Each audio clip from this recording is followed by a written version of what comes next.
दोस्तों किरकम खागारा तो सुबह भले तो उनके ब्लेसिंग से मैं ठीक हूँ।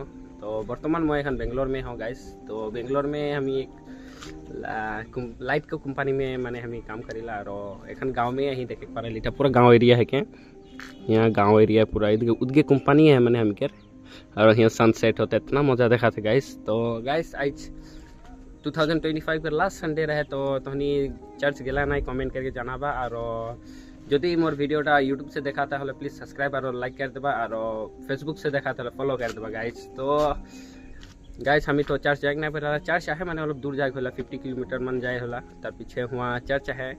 तो मैं एक दिनों नहीं जाऊँ 3 महीना हो गया पीछे चर्च नहीं जाऊँ तार पीछे गाइस की कहबो नतून साल आवे के है और नतून साल माने और 4 दिन बाकी है नतून साल आवे के।